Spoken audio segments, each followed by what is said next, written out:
بسم الله الرحمن الرحيم.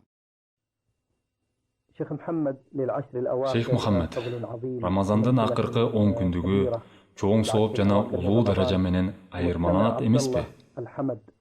Абдулла Хамад аттуу угарман суроо узатып, Рамазандын акыркы 10 күндүгүнүн өзгөчөлүктөрү тууралуу Шейх Мухаммад бизге баян кылып берсе дейт.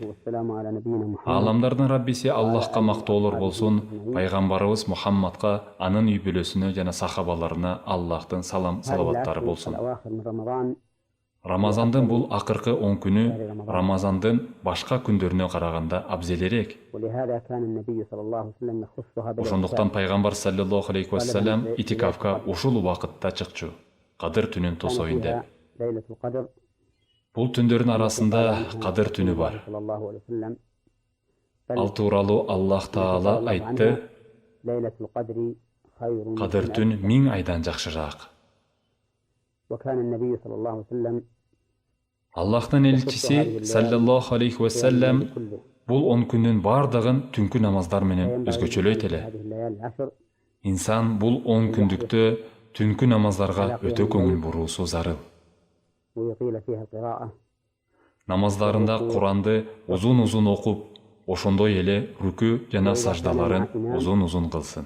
Эгер имам менен түнкү намаздарды окуй турган болсо, намазды имам менен кошо аяктасын. Себеби пайгамбар саллаллаху алейхи вассалам айтты: ким имам намазын аяктагыча аны менен кошо окуса, түнү бою намаз окуду деп эсептелет.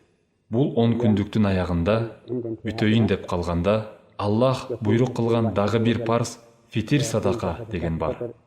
Аллах Таала айтат: Аллах силерди орозонун саналуу күндөрүн толук кылууңарды каалайт жана силерди туура жолго салганы үчүн Аллахты даңазалашыңарды каалайт. Аллахка шүгүр кылаарсыңар. Ошондой эле пайгамбар саллаллаху алейхи вассалам фитир садакасы тууралуу айтты: ким айт намазына чейин берсе, фитири кабыл болот. Пайгамбар саллаллаху алейхи вассалам фитир садаканы орозо айт күнү айт намаздын алдын берүүнү буйруган эле.